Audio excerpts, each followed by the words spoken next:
Coming up on today's episode, calibrate your HDTV Part 2. Do not screw up the brightness and contrast.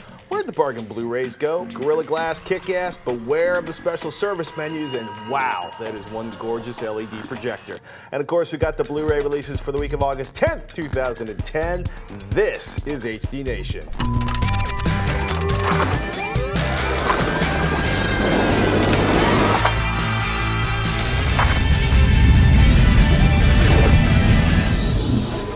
HD Nation.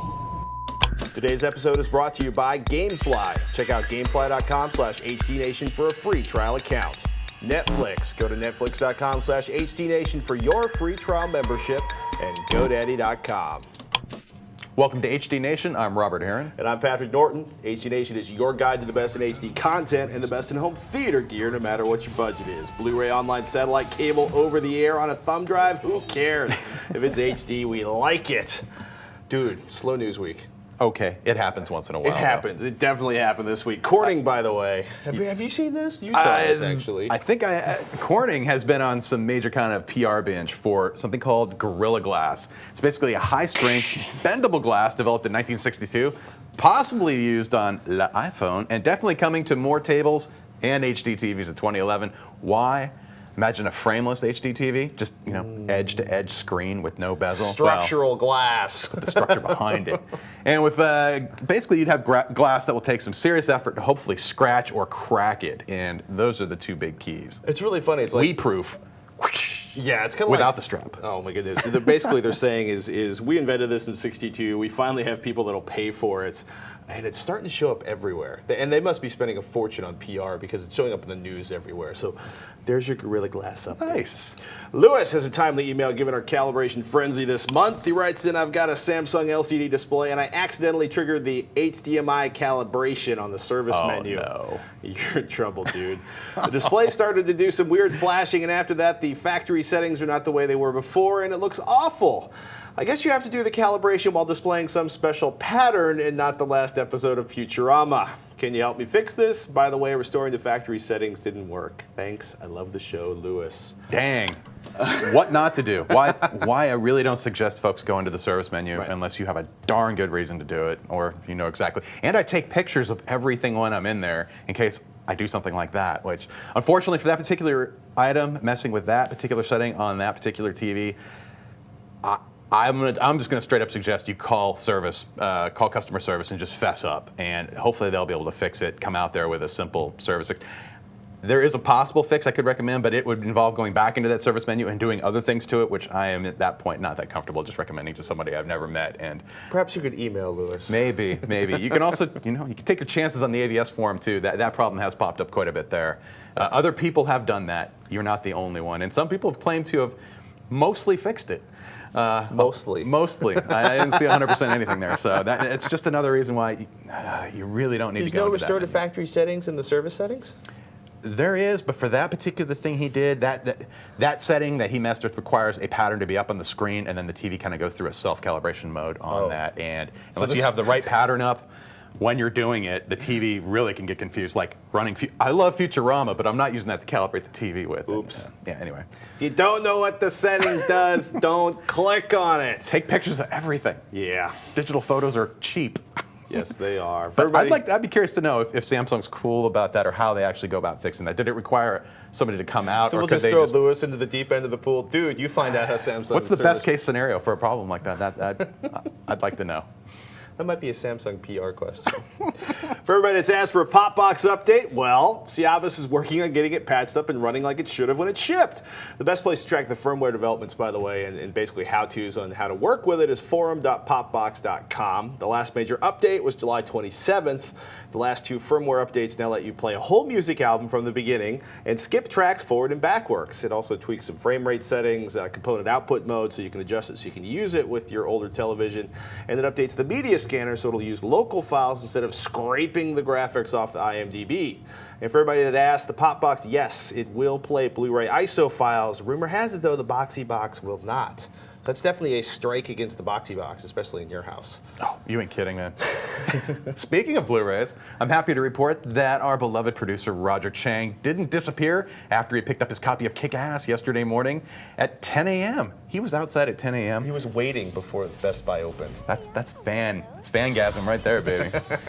I should thank Roger for picking me up a copy. It's highly amusing to interrupt my wife's The Tudors marathon. That's Showtime's epic, if occasionally historically inaccurate, saga of King Henry VIII's quest for an heir, with the low-down naughtiness that is Kick-Ass. What are you watching this week at home? What's big on the widescreen this week for you? Ooh, what am I watching? I caught up on F1. They're on a summer break right now. MotoGP is also on their summer break, so I'm like lagging. Tried to watch some NASCAR. It's just not doing it for me. But Really? You're over NASCAR? no, I'm just sick of rain delays. Racing leagues that won't race in the rain kind of get under my skin a little bit. And it's like, put rain tires on. That's what they're made for. Get out there. Anyway, there's something good I am watching, and I cannot for the life of me remember Top Shot what it is ending. Top Shot's coming up to their end. That's a fun show. Shark but, Week. Shark Week's going. I could care less. I hate looking at people mess with animals. If the sharks were eating more people, I'd be all over that. That'd be kind of cool. Shark Week, the bitten handlers. Getting caught up in a edition. lot of movies with Netflix, though. Holy cow! I realized that I think I skipped a decade of movies, and I'm just really just going all out trying to get caught up. That was when we were playing Serious Sam. Could be, or now StarCraft 2. Please take that away from me immediately. Anyway, I'm off topic. One last one before we go. Couldn't resist this email from Chris. The subject line read, the best feature of 3D televisions. The body of the email, selling the bundled glasses on Amazon. Oh, wait till you need those back. somebody's going to want to watch it. It's like, what, you don't have 3D glasses? Didn't it come with a pair? I sold them. Yeah. Who knows? Probably not. I'm not holding my breath on Chris's half. We come back, we're going to talk about an absolutely gorgeous projector. We got the new Blu-ray releases for this week. Right now, though, let's thank one of our sponsors, GameFly.com. It's the largest online video game rental service. Gives you a choice from over 7,000 new and classic titles across all consoles and handhelds. Plans start at just $15.95 a month, and you can score 1 to 4 games at a time. Keep them for as long as you like. No late fees, no due dates, and the shipping to your house, always free. Never leave your home again. Keep playing games. Once you're done playing a game, send it back. GameFly is going to fire out the next available game on your list. And if you really like the game you're playing, click Keep It on the GameFly website, and you'll get the game at a discounted price. And GameFly, they'll send you the case of manuals free of charge. Looking for a bargain, a discount? Of course you are. HD Nation fans get a 2-week free trial, but only if they go to gamefly.com/HDNation. Some restrictions do apply, so you decide for details, and please support HD Nation by supporting our sponsors like GameFly.com. You had something you were watching you forgot about. I did. There's a show called Tosh.0. It's on Comedy Central. If you need a laugh and you like web videos and people making fun of it, and a pretty decent comedian, check it out. That'd be my one recommendation for the week. I have to watch that show. Isn't that their ripoff of the Dig Reel? I just giggle. You know what? Below, when Tosh.0 plays on my TiVo, it pops up a Dig ad on the lower third of the TiVo. It's actually integrated. It's like, would you like to subscribe to Dig Nation? I'm like, oh, really? I'm like, click. Synergy, baby. Anyway. It's all about brewing your whatever. Yeah, leveraging your synergies. That's us. You can tell we're in marketing. You watch us drool over those zillion-dollar custom home theater installs. You ever wonder what kind of projector they use? Digital Projection is one of those mythical names that makes a short list alongside products from Runco and JVC. They sell a lot of $60,000 projectors in the high-end consumer and corporate markets. This, however, is the M-Vision Cine LED. As the name implies, it uses light-emitting diodes as a light source, which means minimal heat, minimal noise, and a bulb life. There ain't no bulb, people. Close to 7 years if you want to leave it on like 24/7, 365 times multiple years. Pretty cool. I like that. Now, we'll do a full review next week for you guys, but we basically want to tell you a few things about it. It's pretty. It uses an array of the primary color LEDs, your red, your blue, and your green, as the light source for a single Texas Instrument DLP chip. It's a digital light processor. It's essentially a semiconductor produced chip that's essentially a flat mirror that's divided up into a grid, and each mirror can tilt independently. Each mirror acts as a pixel as being output, and basically combine the LEDs with the DLP, and you eliminate something called the color wheel. AKA the thing that makes the rainbows. Yeah, but most single chip DLP projectors, one of the limitations have been for all other designs that you'll see, except for the new LED ones, is that basically they've got a spinning piece of plastic with red, blue, green little windows in it, and then you basically, if that little wheel doesn't spin fast enough, you get what you just described, rainbow breakup artifacts and things, or if you move your eyes too quickly from one side of the screen or the other, it can be very distracting for a lot of people. So that's one of the things that having an LED array and being able to pulse it much faster than you can do with a color wheel is one of the great advantages that you'll see in a projector like this. Yeah, it's not a candidate for brightly lit corporate boardrooms. At 600 lumens, you'll want a viewing room where you control the light, as in blackout blinds. You want to close the door. You want a nice dark room. What it lacks in brightness, though, it more than makes up for in color saturation. How good are we talking? Will we be coveting this $17,000 projector? I think we're going to have to check back next week. But yeah, as we're sitting here petting it while we talk. Yes. Yeah, you know what? This is in line with other projectors using this technology. There aren't there's I can think of less than a handful of LED illuminated projectors out there. And between extended bulb life, well, no bulb, having no lamp module, that's the big deal. And for me, it's just, subjectively so far, the color's been phenomenal. And when it goes to a dark scene, or the screen goes black, there's literally no light coming out of the front of this thing. So suddenly the room is plunged into darkness. We're talking like Kuro levels. It's, we'll see. Okay. I'm thinking Kuro levels. He's thinking I'm going to use the proper technology to evaluate the light quality. I want to build a room around this box. There we go. He's happy. There we go. What's coming up on the Blu-ray releases this week, Mr. Aaron? It is time for the new Blu-ray releases for the week of August 10th, 2010. First up, The Joneses, starring David Duchovny and Demi Moore. This film tells the story of a picture-perfect family who are actually actors working for a marketing company trying to sell certain products to anyone they can come in contact with. This film premiered at the Toronto International Film Festival, and the Blu-ray release includes deleted scenes, so if you want a fun yet poignant flick, check out The Joneses today. Next up, National Lampoon's Vacation. Woohoo! This film was written by John Hughes of The Breakfast Club and Ferris Bueller fame, and directed by Harold Ramis, who brought us Groundhog Day and Caddyshack. And the Ghostbusters. Oh yes, the Ghostbusters. It's the first of a series of beloved National Lampoon films, and it tells the story of Clark Griswold, played by Chevy Chase, who decides to take his family on a road trip from Chicago to Los Angeles, and needless to say, hilarity ensues. This is definitely one of those 80s classics, so check it out. And while you're at it, check out National Lampoon's European Vacation, which is also being released on Blu-ray this week. Next up, Crumb. It's a documentary from Terry Zwigoff exploring the life of Robert Crumb, a cartoonist you are either familiar with or didn't realize you're familiar with. Often hilarious and always disturbing, Crumb gathered a following after moving to San Francisco in the 60s and co-founded Zap Comics. This is a Criterion release, so you'll get a ton of extra features, including almost an hour's worth of additional footage that didn't make it into the final cut of the film. You'll also get a booklet which includes old Crumb Brothers comics and various art and photos. So if you're a Crumb fan or just want to see what all the fuss is about, this Criterion release of Crumb is definitely worth a look.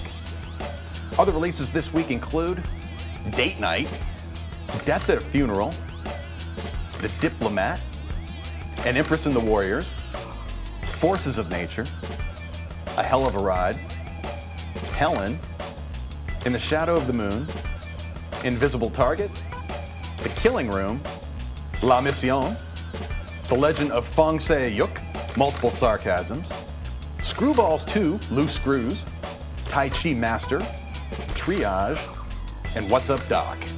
It's time to thank one of our sponsors, Netflix.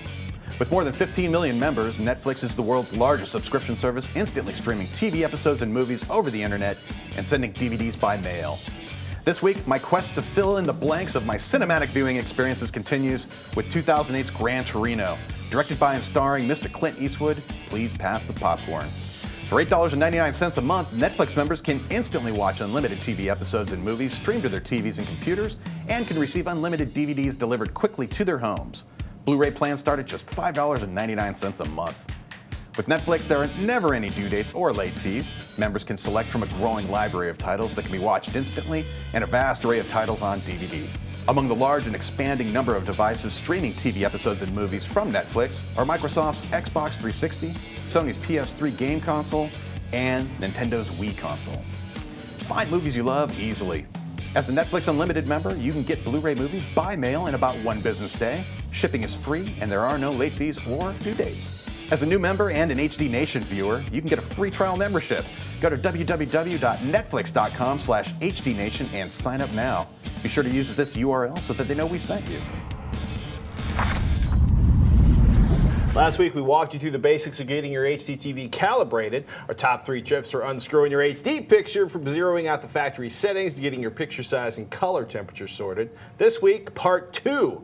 We tackle the 2 most important and misunderstood picture settings, brightness and contrast. Indeed. Everybody thinks like, I've been doing brightness and contrast since like UHF when I was 7. I mean, it's not that simple. Not necessarily. It can be confusing, and the picture quality goals that we're looking at that we're going to try to achieve by adjusting contrast and brightness on a TV include: we're trying to maximize the dynamic range of the picture, aka contrast.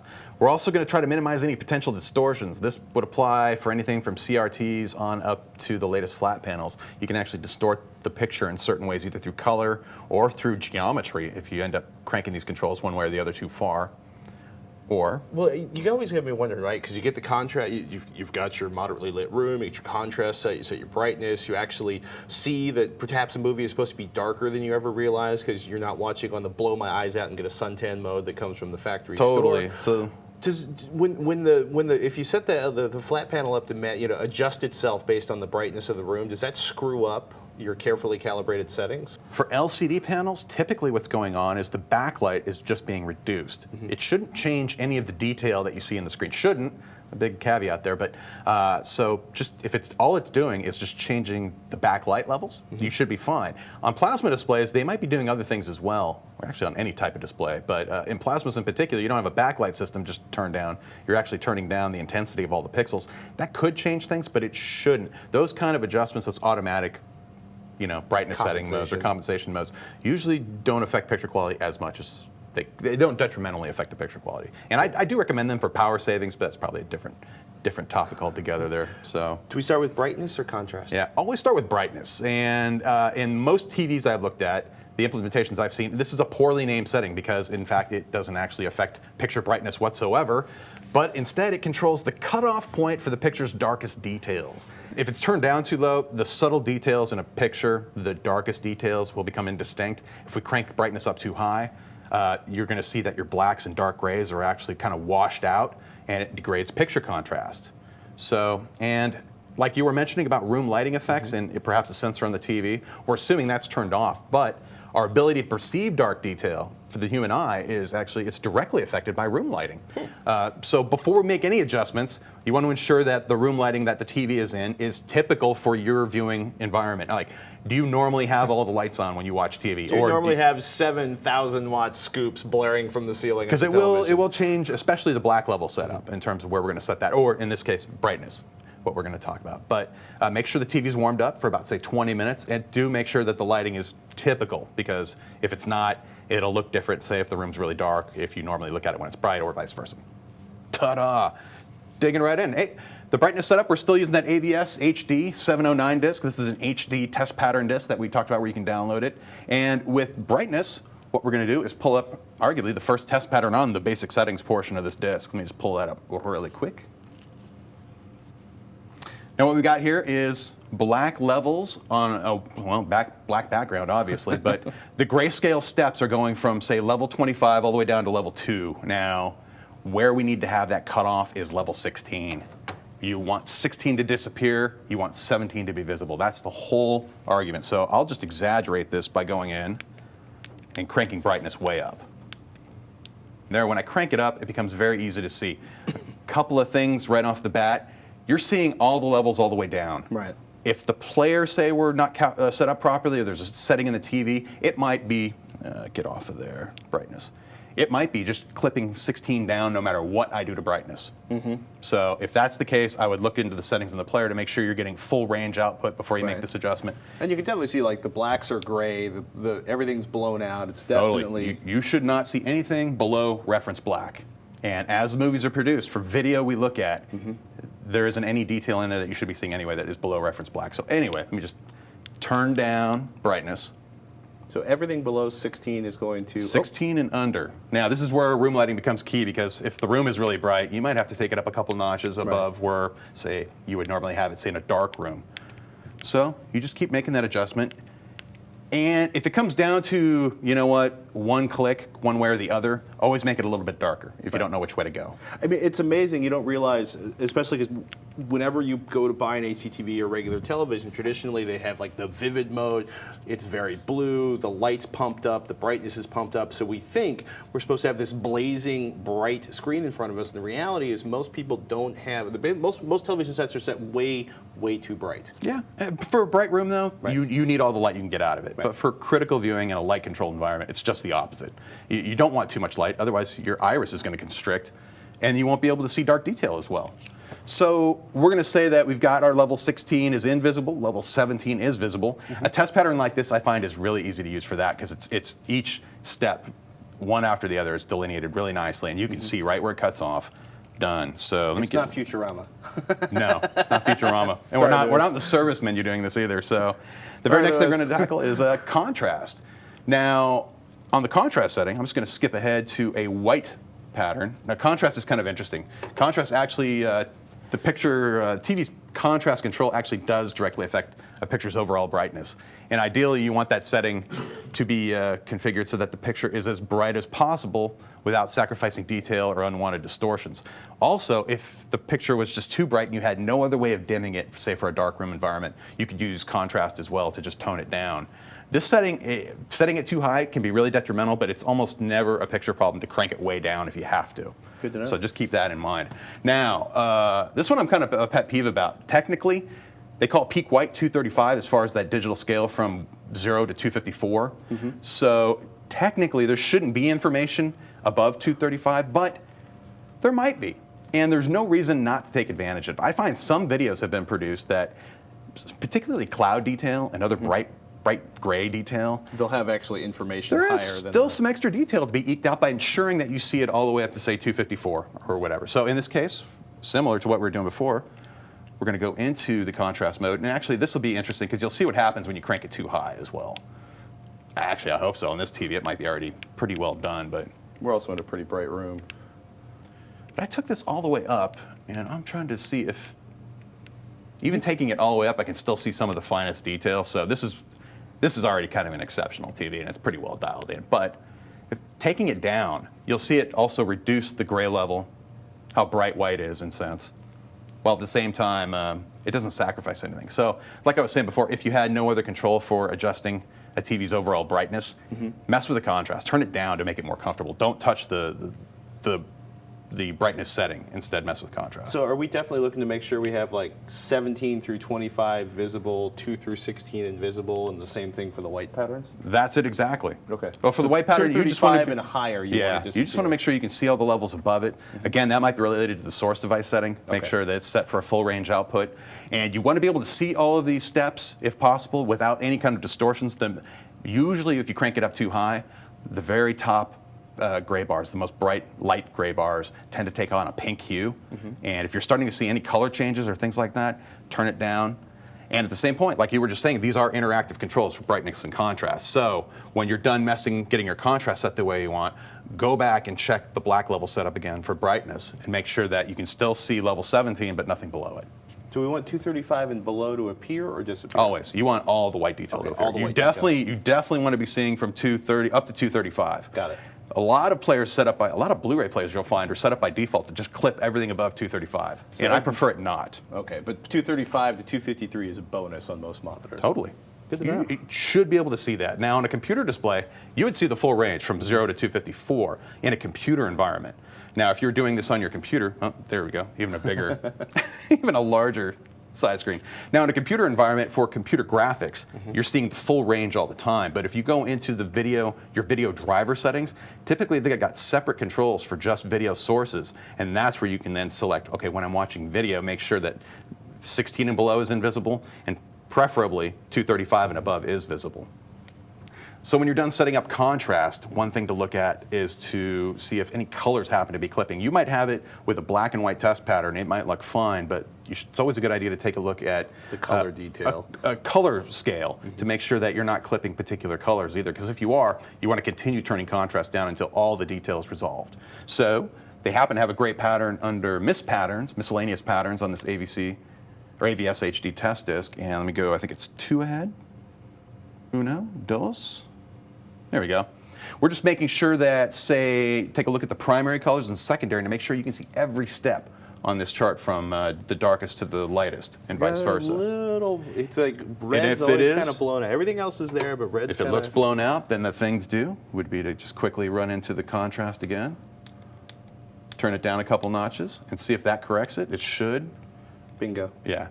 And that's what we needed to do. Then I would say you've just changed contrast. Go back and check your black level again. Make sure that's okay. But you know pretty much not to go, say, above whatever to make sure you're getting full color resolution. It's a vicious circle. It truly Make it is. stop. It's an iterative process, and we will get it done. I mean, at but what point do you quit? When do you know you're ahead far enough or behind far enough to quit? that was it. Okay. It's not too difficult. It's just a matter of knowing which test patterns to use to give you the proper results you're looking for, and to get it right depending on the room lighting environment, especially for the black level. Anything else we want to play around with in terms of, because basically the brightness and contrast is adjusted, we've killed the overscan, we Yeah. make sure our formatting is correct. Ooh, we have color and tint coming up. That'll be the next two things we'll tackle, and some of the other miscellaneous settings that might be worth exploring. Color and tint's dangerous. Color and tint's actually not too easy. Oh, this is a good time to say that if you want to do this for next week, get yourself a blue filter, or find out if your TV, if you have a newer TV, there might actually be a blue mode. Go grab your manual and look through it to see if that's available, because you're going to need that to adjust color and tint properly. Homework, people. Yes. Let's take a moment to thank one of our sponsors, GoDaddy.com. Web hosting from GoDaddy.com includes 99% uptime, 24/7 support, and free access to the hosting connection. That is the place to install over 30 free applications to help you get the most from your hosting plan and your website. Remember, you can download GoDaddy's free iPhone, Android, or BlackBerry applications to order right from your phone, manage your current domains, and quite a bit more. Want a discount? Of course you do. Just use the code HDN12 when you check out at GoDaddy. You'll get $10 off any order of $40 or more. And do yourself a favor, check out revision3.com/GoDaddy for a list of all the amazing GoDaddy deals you can find at revision3.com. Chances are we can save you some more money. Douglas wrote in D65, and I'm going to assume the mathematical symbolage there is supposed to be does not equal 65 Kelvin. Guys, 6500. 6,500. I'm Yes. reading what he wrote. Okay. He's getting all mathematically precise with us. Well, he has a good Douglas point says- here, though. Okay. D65 is greater than 65 Kelvin. Anyway, Douglas writes in, guys, not the same. Close enough for most viewers, but not the same. Douglas. Okay. Let's get some serious light nerd basics down. D65, aka Commission on Illumination Standard Illuminant D65, is, to quote Wikipedia, a series of illuminants that try to portray standard illumination conditions at open air in different parts of the world. Or in human, it's basically midday sun levels, and it's the equivalent of midday sun in Europe. Here's the thing, there's no actual D65 lights or light sources, just simulators. It's a mathematical interpretation of daylight. D65 has a CCT, or correlated color temperature, of 6500 Kelvin, 65.03.6 K if you want to get mathematically exact, though technically D65 isn't located on the Planckian locus, which, to quote Wikipedia again, is the path or locus that the color of an incandescent black body would take in a particular chromaticity. Boy, this is tough. No, you got it, baby. Chromaticity space as the black body temperature changes. Basically, as the thermals go up, it goes from deep red at low temperatures through orange, yellowish white, white, and finally bluish white at very high temperatures, much as if you were heating steel. Totally. It's a simulated radiator, and the hotter it becomes, the cooler.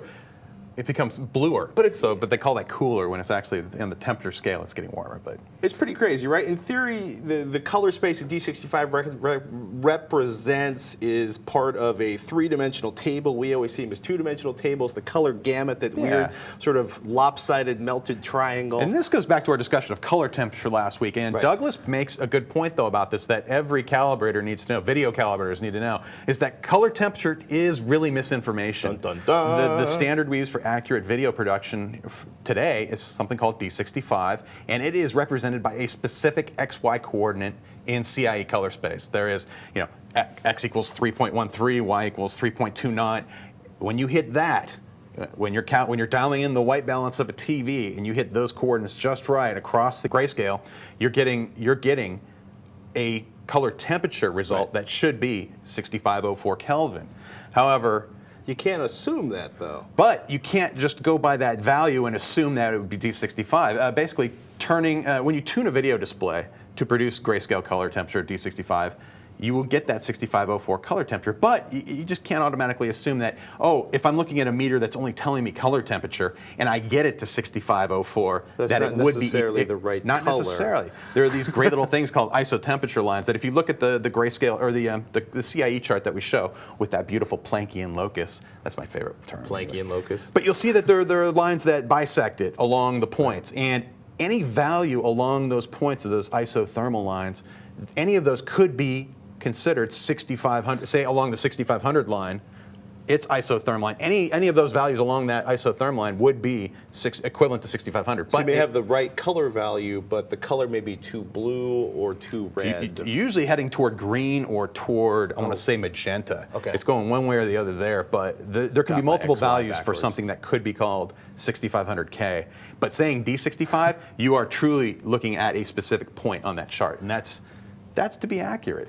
So if I don't want to basically get out my European math nerd lighting equipment to simulate an actual color space that doesn't exist except in the minds of people working towards a theoretical ideal, is it okay to say 65K? Most people will know what you're talking about. 6500 Kelvin? And there are other uses for other color temperature points in video too. One of the more popular things to do in high-end front projectors, if you're going to look at black and white material, is to set the color temperature for 5400K, because it recreates that silver. It gives it more of a what's that? It's like almost black and white look to certain films. Sepia. Sepia. It gives it more of a sepia tone, that silver screen look for black and white video. Because they're probably using like tungsten lamps instead of Exactly. So super blue white there lamps. are reasons to use other color temperatures, but for most color video we look at, no, you just leave it at 6500. And that also keeps all the other colors looking right too. It's you know, the color temperature is important for accurate video reproduction, and that's a good point. Now I'm glad that email was sent actually, because I felt we might have not have made it perfectly clear. Light's important. Planckian So's the locus. color of light. that was fun. I like that. Hey, Ben writes in, hey guys, I'm a huge fan of the show, and I always enjoy your thoughts on the latest gear and Blu-ray movies. I've noticed that new releases are not getting the usual release week sales price anymore from the big retailers. Just as a matter of principle, I won't pay $25 for movies that used to drop to the $18 range when first going on sale. What a coincidence that Amazon, Walmart, Target, etc. all decided to stop sale prices at the same time. As someone that has 200 plus Blu-ray titles, my purchases have just about ended for new releases. Okay, rant is now over. Are they trying to kill Blu-ray sales figures or just being greedy? Doubt the manufacturing costs have increased all that much, if at all. Comments or thoughts would be appreciated. Thanks, Ben in Parkland, Florida. Okay, here's the thing. A lot of the new releases now, and I love you, because I can see it in your mind. You're like, okay, Mr. Target, Mr. Walmart, Mr. Best Buy, Mr. Fry's, Mr. Amazon are in a room and they're plotting to take an extra $7 a title out of my pocket. I'm doubting it, dude. Here's the thing. Technically, the $25 that Roger paid for Kick-Ass at Best Buy this week was a discount. The MSRP, the list price on that puppy, is $39.99. That's like a $40 discount, or 40%, not $40 discount. This is why I shouldn't be doing math or working on Planck's locus. Planckian. Planckian, the Planckian locus. Anyhow, the same disc, $23 up on Amazon. And those are Blu-ray, DVD, digital copy combo packs, which essentially means you get a Blu-ray and a DVD and a digital copy in the same package, which actually I think probably increases their costs a little bit. I think they've actually always been a little more expensive than just a single Blu-ray disc in the box. Here's the thing though, those $5.99 CDs and $9.99 Blu-rays, or $18 for that matter, they're called loss leaders in a retail store. They're low-priced bargain teasers to get people who don't want to come into the store, because hopefully while they're there, they'll buy some stuff with a much higher margin. HDMI cables, flat panels, computers, you get the idea. Right now, back to school season, raging. So the loss leaders are stuff like notebook computers, printers, monitors, and software nobody really needs at prices nobody should really pay, because it's all back to school. I'll bet you come September, you're going to see more cheap Blu-rays back in rotation as loss leaders. And think about it, dude. Take a look at your giant stack of $18 Blu-rays. How many of them had both a Blu-ray and a DVD version and a digital copy? Because that's the thing now. Kind of Disney, I think, kind of led the way with that, where they're trying to eliminate piracy. And also, yeah, you know what? They're probably thinking, we got 3 discs in there, we're going to charge you a little bit more. True or false? I guess I got to ask a question. What do you mean, true or false? I've heard that all the digital copies, though, are date limited. They stop functioning after a certain date. Maybe, We need to I think investigate if you this. don't authenticate them. Really? within a So- certain date. But I Don't use it, you lose it? Yeah. Yeah. Great. But I immediately download So you all have mine. yet a new. Okay. Yet so another you're on coaster top for my of it. But what collection. if you bought Go an to AOL older discs. disc? I wonder. Oh, I don't know. Then you may be SOL. Something I'm investigating though this week for It's a highly sure. technical term. Matt writes in, I just saw your episode on moving your flat panel TV. Your suggestions on moving the TV are great. Thank you. But for those that have a bit larger budget or want more protection for your flat panel, U-Haul has a flat panel TV kit that will fit a flat panel TV up to 60 inches, starting at $90, running up to $109. I love the show. Keep up the great work. Matt in Grand Canyon, Arizona. That's a pretty part of the world. Yes. Here's the thing. I don't know. It's pretty interesting looking package, right? It's basically a fold down, wrap up. It's pretty solid. I think it's a good idea if you're moving it a long way if you don't have the original box. Or, because if your original box is damaged, that might get a little uptight. Because especially if it's going into a moving truck and bouncing in the back of the moving truck 1,000 miles to go to your next location. If somebody else is going to do the lifting, then I might splurge on an extra layer of protection to go around the screen. Yeah. But if I'm handling it and I'm driving, well, that's another story. Yeah, well, if it's going in the back of your car, That's one thing. you probably just need to sort of wrap it in a blanket, cover the screen, wrap it in a blanket, lay it in the back. But excellent news to share with everyone. Good to out hear. there. Yeah, $90 though for a box. It better come with some padding and stuff too, I'm It sure. does. It's Yeah. a very nice box. Very good. Good. Another option to move your gear. All right. Hey, we hope you guys enjoyed this episode of HD Nation. As always, we want to know what you think. So send your comments, questions, or suggestions to hdnation@revision3.com. And you can always find us on YouTube, youtube.com/TechHD, TEKHD. By the way, if you haven't checked it out, links to pretty much everything we talked about in today's show on the show notes, on the show page at hdnation.tv. Hey, plus you'll find all the links to subscribe to the show. So please subscribe and watch. And until next time, Thanks for watching. I'm Patrick Norton. and I'm Robert Heron. We'll see you next week.